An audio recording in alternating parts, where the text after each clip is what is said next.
بسم الله الرحمن الرحيم. الحمد لله رب العالمين حمدا يوافي نعمه ويكافئ مزيده. يا ربنا لك الحمد كما ينبغي لجلال وجهك ولعظيم سلطانك. اللهم فصل وسلم وزد وبارك على منبع الأنوار سيدنا محمد الحبيب المختار وآله الأبرار وصحابة الأخيار، صلاة تحفظنا بها من شر الأشرار وكيد الفجار ومن فتن الليل والنهار. مسلمانان ئیمانداران، سەلامی خوای گەورەتان لەسەر بێ. یەکێک لە سونەتەکانی نوێژی بەیانی و پیرۆزی و گەورەی نوێژی بەیانی قۆستنەوەی کاتی نوێژی بەیانیە، وەرگرتنی بەرەکەت و ڕەحمەتە لەو کات و ساتە پیرۆزە. وفي ذلك فليتنافس المتنافسون. كاتي منافسية، كاتي دعاء ومناجاته، بيانان وقتي بيروز مباركة، وقتي نشأة رحمة پروردگارة، وقتي دركوتني لطفي پروردگارة، كاتي دابزين هاتني فريشتكاني پروردگارة، كاتي دعاء فريشتكانا بأمتي پیغمبر نازدار صلى الله عليه وسلم. پێویستە ئینسانی مسلمان و ئیماندار، ئینسانی باوەڕدار بە ئاگا بێ، هۆشیار بێ، ئەو کات و ساتە پیرۆزە لەدەست خۆی نەدا، چونکە کاتی مناجاتە و کاتی دوعایە، کاتی ڕەحەمات و فیوزاتی پەروەردگارە. ئازیزان و خۆشەویستان، بۆیە لە چەند حەدیسی پێغەمبەری خوا و ئەسەری سەحیحا واریدە کە بەرەکەتی کاتی بەیانی یا بەرەکەت وەرگرتن لە کاتی بەیانی وەک چۆن قنوت سونەتە لە نوێژی بەیانی ئاماژەمان پێکرد، دانیشتن لە کاتی نوێژی بەیانی و هەستان بۆ نوێژی بەیانی و تا شروق و تا گزنگ وەرگرتنی بەرەکەت، ئەمە سونەتی پێغەمبەر و سەحابە و ساڵحین و خواناسان و ئەهلی عیرفان و تەسەووف و زاهیدان و خواناسانە. خۆشەویستان، کاتێکە ئەو کاتەیەکەوە بەڕاستی دابەشکردنی ڕزق و ڕۆزی و هەروەها بەرەکات و ڕەحەماتی پەروەردگار ئاماژەمان پێکرد. سەخری کوڕی وادیعەی غامیدی خوای گەورە لێ ببێ ڕازی ئەفەرمێت لە پێغەمبەرەوەمان باسەکە، ئەفەرمێت هەموو جارێ پێغەمبەری خوای فەرموو اللهم بارك لأمتي في بكورها. ئەم حەدیسە صحیحە و ئەبوو داود و ترمزی و ئیبن ماجە و ئەحمەد ڕێوایەتیان کردووە، ڕەزا و ڕەحمەتی خوایان لەسەر بێ. پێغەمبەر فەرموو خوایە پەروەردگارە بەیانیانی ئومەتەکەم پڕ بەرەکەت کە، بەیانیانی ئومەتەکەم پڕ بەرەکەت کە. بەرەکەت زۆر جار باسمان کردووە، جنود من جنود الله، سەربازێکە لە سەربازەکانی پەروەردگار. دای لە تەمەنت درێژ و پڕخێر و پڕسیحەت و عافیەتەکە، دای لە ماڵ زیادی ئەکا و پڕبەرەکەتی ئەکا، بەڕاستی نایفەوتێنێ و نافەوتێت. دای لە جسمی ئینسان پڕ لە سیحەت و عافیەتێکە، بدا لە ئەولاد ساڵحی ئەکات، بدا لەسەر ئەرز لە کۆمەڵگا لە هەر شوێنێک، ئەو شوێنە پڕ لە خێر و بەرەکەتەکە. بەرەکەت سەربازی پەروەردگارە. پێغەمبەری خوایش دوعای کردووە، دوعای پێغەمبەری خوایش ڕەتکردنەوەی بۆ نییە ئینشاءالله، چونکە خۆشەویستی پەروەردگارە داوە بکە لە خوا خۆی فەرموویەتی وەلەسەوفە یوعطیکە ڕەبوکە فەتەڕضا، خوا ڕازی دەکات. ئەو پێغەمبەر نازارە فەرموویەتی اللهم بارك لأمتي في بكورها، خوایە بەرەکەت بخەرە سەرەتای ڕۆژی ئومەتەکەمەوە. جا خۆشەویستان، ئەم سەخرە تیجارێکی گەورە و بازرگانێک گەورەی بوو، هاوڵی پێغەمبەری خوای بووە صلی الله علیه وسلم. ئەم خۆی عەجزەکە لە پێغەمبەری خوا باسەکە، ئەفەرمی هەموو جارە تیجارەت و بازرگانیەکانی ئەخستە سەرەتای ڕۆژەوە، لە دوای نوێژی بەیانی، دوای زیکر و ئەوراد و ئەمانە دەستی ئەکرد بە کار و کاسب و تیجارەت و بازرگانی. ئەم زاتە لێیان پرسی هۆکاری زیادبوونی ماڵ و سەرۆد و سامانی تۆ چییە؟ هەل لە زیادبوونایە ئەو سیحەت و عافیەتە ئەو لە ساغی چاکە؟ فەرمووی ئەوەیە کەوا من بەر دوعایەکی پێغەمبەری خوا کەوتوم صلی الله عليه وسلم کە کردوێتی بۆ ئومەتەکەی من فردێکم لەو ئومەتە فەرموویەتی خوایە بەرەکەت بخەرە سەرەتای ڕۆژی ئومەتەکەمەوە لەو کاتەوە حەدیسەم بیستووە و وەرم گرتووە الحەمدوللا جێبەجێم کردووە خوا بەرەکەتی سەر سیحەت و عافیەت و جەستە و ماڵ و سەرد و سامان ئەولادیش بووە. خۆشەویستان تاریقی کوڕی ئەشیەم خوا لێ بێڕازی دەڵێ كنا نغدو إلى النبي صلى الله عليه وسلم فيجيء الرجل وتجيء المرأة إلى آخر الحديث. أفرمت إيه مكة لسرتاي بياني زوا دوای نوێژی بەیانی پیاوان و ژنانی ئەچون بۆ زیارەتی پێغەمبەری خوا صلی الله عليه وسلم و پێغەمبەر نەسیحەت و ئامۆژگاری ئەکردین ئەی فەرموو ئەم کاتە کاتێکی پیرۆزە و کاتی مناجاتە و کاتی دوعایە ئاگاتان لە خۆتان بێ بیقۆزنەوە. ئەمەش خۆی گرنگیدانی پێغەمبەر و هاوڵانە بەو کاتە بۆیە پێغەمبەر لە حەدیثەکە ئاماژەمان پێ کرد لە بازی فەزڵی نوێژی بەیانیە کە پێغەمبەری خوامە هەر کەسێ نوێژی بەیانی کرد و دانیشتەوە ینی نەخەوت و دانیشت لە جێگەی خۆیان ئایا لە ماڵا بێ ئایا لە مزگەوتا بێ ذکر و تەسبیحات و تەمجیداتی پەروەردگاری کرد خوای گەورە خێری حەج و عەمرێکی تەواو تەواوی بۆ نووسی حەج و عەمرەی سونەت. جا هاوڵان ئەم کات و ساتیان خۆستەتەوە هاوڵان حەدیثەکانی پێغەمبەری خۆیان جێبەجێ کردووە. پرسیار کرا لە شەعبی ئەم هەموو زانست لەکوێ دەستکەوت؟ شەعبی عالمێکی گەورەی ئومەتی پێغەمبەری خوا صلی الله عليه وسلم تابعینێکی بەڕێزە فەرمووی یەکەم بە پشت نەبەستن بە ئینسان دائیمە تەوەکل لەسەر پەروەردگار بوو لەسەر ڕزق و ڕۆزی لە هەموو شتەکانە ئەموو خوا پشتیوانمە تەوەکل لەسەر خوا بوو ئەسبابیشم بەکارەهێنا و هەروەها خۆڕاگریم سەبر و تەحەمل بۆیە ئەم زانستم دەستکەوت تەوەکلم لەسەر خوا بوو کە ڕزقم لەسەر خوایە صیحەت و عافیەتم لەسەر خوایە خوا پشتیوانمە و هەروەها سەبر و ئارامی من صبر ظفر ئینسان لە هەر شتێکە سەبر و ئارام بگرێ بەڕاستی ئەگا بە ئەنجام جرت و فرت نەکا پەلەپەل نەکا حولحولی نەکا حولحولی نەبێ يعني إنسان أبي الصبر آرامي أبي الصبر من الرحمن العجلة من الشيطان ما حديث بيغمبري خواه صلى الله عليه وسلم بويا براستي فرمي دوم لو اشتيك هو كاري زياد بوني علمي من بو صبر آرامي بو ابن حجر بو ابن حجر عالمه بهو الصبر آرامي وبدس زانست علمه كأما إنسان كتابي كان جنجا كان كارو كاسبي كاران مثلا كريكاركان اواني كوا برنامج بروجيك يعني ابي لقلو بروجا صبر وآرام تبي صبر وآرام نبي ناقي بانجام ناقي بلوتكا با مثلا لو شيء زرر كاين نار حدي بلام ابي آرام بقري برسيتي وتيريتي وسرما وقرما بتشي خوشويستان شعبي افرمت و خالي سيميشم زول خوالصانم وقل الرش كتشون دائما مثلا زو هلاسيه منيش قال الرش اسام اخوي وافرميت اوا دائما زو هل استام بدم اشكاري خومه وبم خوشويستان ابن القيم الجوزي للطب النبويات دلت دفرميت خوي بيانيان ريغره للرزق الروزي زيان بخشو جستخا ودكاتو توشي نخوشين يكات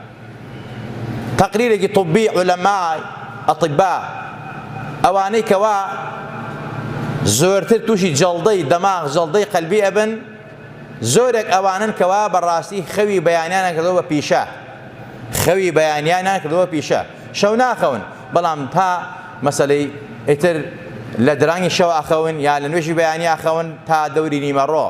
ئەو هەموو کات و سادە پیرۆزە کە کاتی بەرەکات و ڕەحماتی پەروەردگارە ئەوان ئاگایان لەو کاتە پیرۆزانە نییە خۆشەویستان و هەروەها پێشینانی ئێمە فەرموویانە یەوموکە مثل جەمەلیکە ئین ئەمسەکتە ئەوەلەهو تەبیعەکە ئاخیرەهو ژیانی تۆ ڕۆژەکەی تۆ بەڕاستی ئەگەر ئەوەڵەکەی گرت یعنی لە سەرەتاوە بەخەوەر بی ئامادە بی مەسەلەی کار و ئیشی خۆت تیا کرد دوعا و مناجاتی خوات کرد بەڕاستی ئاخرەکەی زۆر بە ئاسانی ئەگیرێت بەڵام ئەگەر وانە بوو بە پێچەوانەوە ئەبێ خۆشەویستان توێژینەوەیەکی ئەمریکی لەسەر خەوی بەیانیان لەسەر مەسەلە نووسن ئەمە موعجزەی فەرمایشتەکانی پێغەمبەری خوا دەرەخات کە پێغەمبەری خوا فەرمێت ئێوە مەخەونەوە دوای نوێژی بەیانی خەریکی ذکر و تەسبیحات و مناجات بن خێر و حەج و عەمرەیشتان بۆ نووسێت لە پەناتایە حەج و عەمرەکە جگە لەوەیشکەوە ئەم هەموو ئیسیفادە جەستەی ڕۆحی تایە بۆ تۆ، ئیسیفادەی مادی و دنیەوی تایە بۆ تۆ. توێژینەوەیەکی ئەمریکی کە لە ڕۆژنامەی بیزنس ئینسایدەر بڵاو کراوەتەوە باسی چەندین سوودی زوو لە خەوەسانەکە. بۆ نمونە ئەڵەیەکیان هێمنی و لەسەر خۆی بەخشە بە ئینسان، ئەو ئینسانە کە زوو هەڵساڵەخە و هێمنە لەسەر خۆیە بەڕاستی ڕۆحی ئارامە، جەستەی ئارامە و هەروەها چالاکردنی سووڕی خوێن، سووڕی خوێنی ئینسان چالاکە بێ، سووڕی خوێنی ئینسان چالاکە بێ. نهێنی سەرکەوتنەکانە، زوو هەستان نهێنی سەرکەوتنەکانە. بازرگانە زوو هەڵەسێ قازانی باشەکات، کاتی خۆی مەسەلەی ئەوانەی کەوا فەلاح بوون، خەریک کار و کاسبی و زوو ئەشیاوشی خۆیان بەدە بازار ڕزق و ڕۆزیان زیاتر بوو. تەلەبەیە زوو هەڵەسێ ناخەوێ خەریکی سەعی لەو کات و ساتە شەو زوو ئەخەوێ بەیانە زوو هەڵەسێ سەعیەکە باشتر مێشکیەکرێتەوە.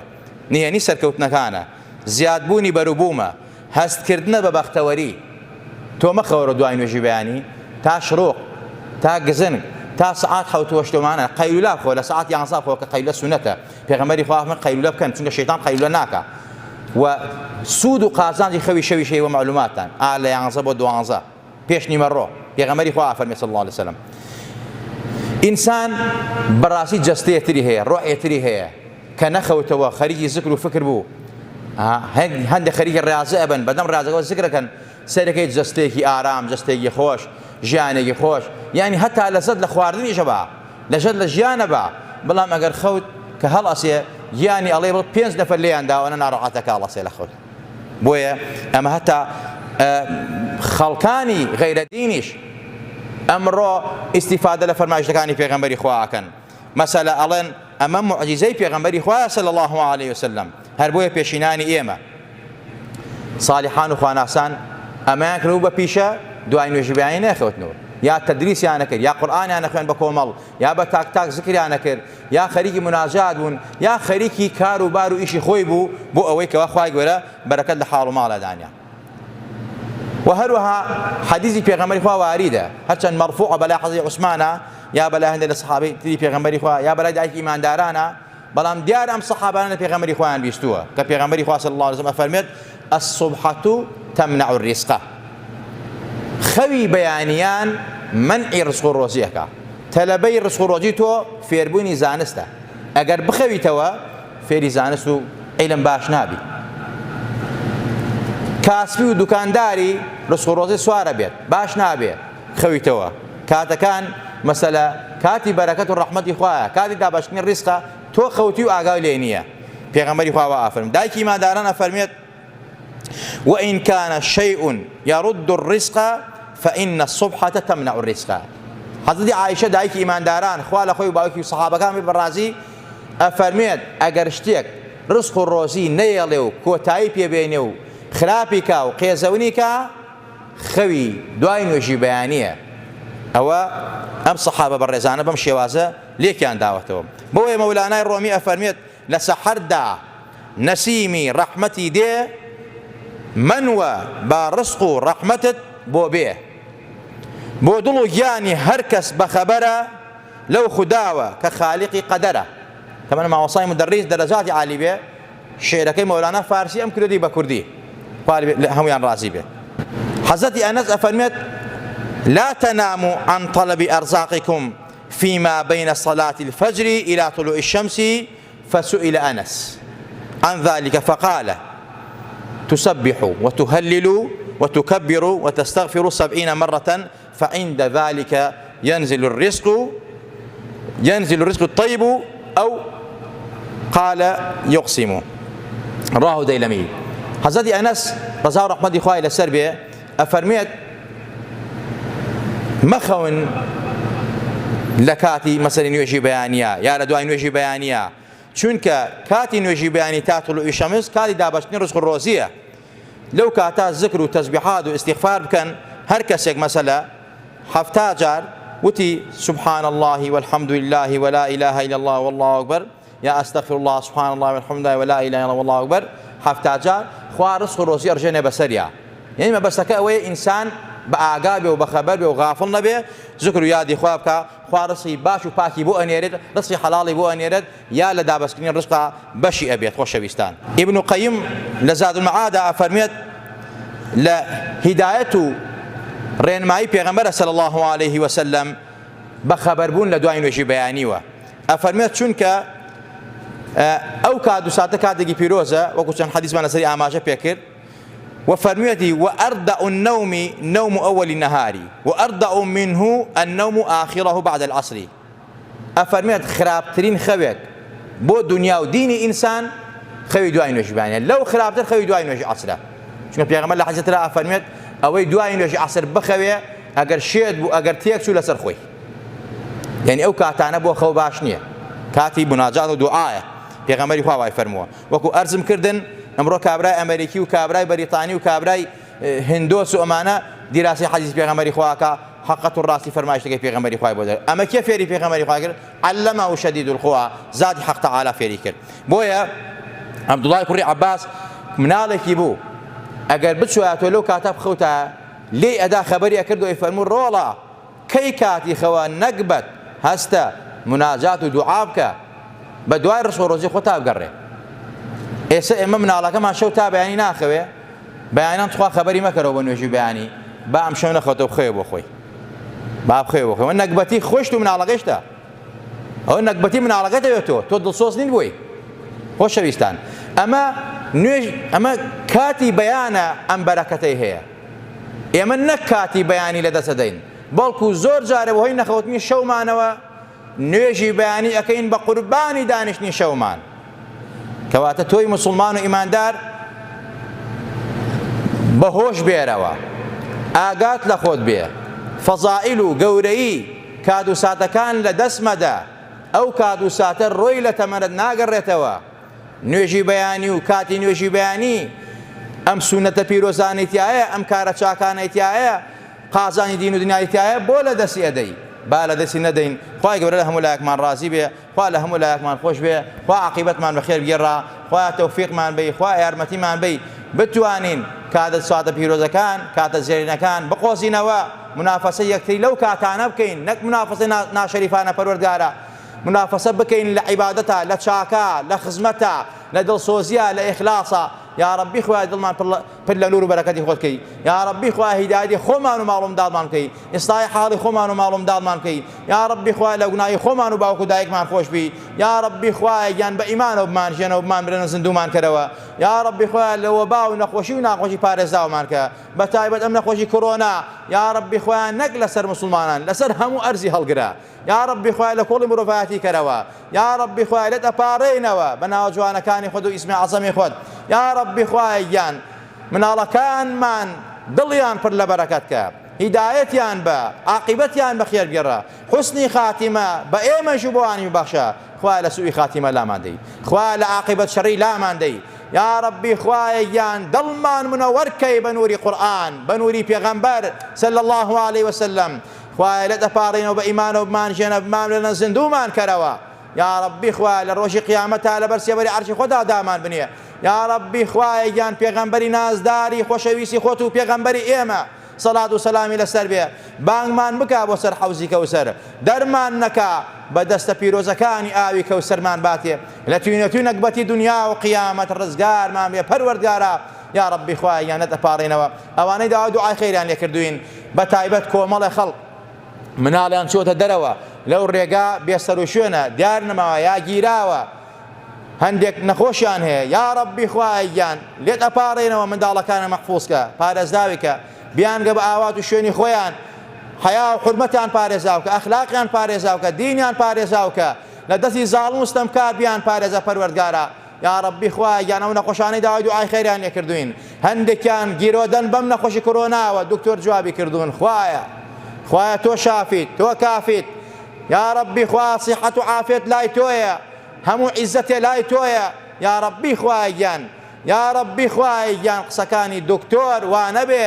یا ربی خوای شیفای عاجل و پەلیان بۆ بنێرە، صحەت و عافیەتیان پێ ببەخشە، یا ربی خوای ڕزگاریان کە، لەو نەخۆشیە کوشندە پیسە خەسیسە پەروەردگارە هەموو لایەکمانی لێ سەلامەتکە هەموو لایەکمانی لێ پارێزە کوردستانمان ئاوادان کە ئەمن و ئەمانی زیاترمان بەرێ لەم هەموو ناڕەحەتی و قەیرانە ڕزگارمان کە ئەوەی دۆستمانە دۆستی بی ئەوەی دوژمنمانە پەروەردگارە دوعای هیدایەتی بۆکەین ئەوەی دوژمنی دین و ئەخلاق و خاک وڵات و نیشتیمانمانە ئەڵێن خوایە هیدایەتی بی خوایە بەهۆشی خۆی بێنیتەوە ئەوەی نان و قوتمانە بڕێ ئەڵێن خوایە ئەگەر شیاوی دادەی دایدەی خوایە ئەگەر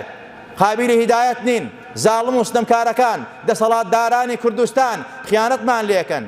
لە دینمان لە ئەخلاقمان لە خاکمان لە وڵات و نیشتیمانمان ئەم کوردستانە وێرانەکەن نان و قوتمان ئەبرن خوایە خۆیان و جێژ و جاشانە ناوبەری یا ربی خوایە لە کۆڵی میلەتیان کەیتەوە عالیەها سافی لەها یا ربی خوایە ژێر و ژووران کەی یا ربی خوایە گیان وعدی خۆتە و وعدی تۆ ڕاستە زوڵم لە هیچ زاڵمێ قبوڵ ناکەی ئەوەی زوڵممان لێکا و قابلی هیدایەت نییە خوایە ئەو زوڵمە بشکێنیتەوە بەسەر خۆی و جێش و جاش و ئەتباع و شوێن کەوتوانیە یا ربی خوایە ئەم میلەتە ڕەش و ڕووتە ئەم میلەتە داماوە ئەم میلەتە کەوا ساڵە های ساڵە بە هەموو خەڵکێک زوڵممان لێکەن ستەممان لێکەن بە ناو دین و غەیرە دینەوە خوایە ئەم زوڵم و ستەمە چیتر قبوڵ نەکەی پەروەردگارە وعدی خۆتە وعدی تۆ ڕاستە زاڵم و ستەمکارمان لەکۆڵکەرەوە آمين آمين أقول قولي هذا وأستغفر الله لي ولكم ولسائر المسلمين الحمد لله ثم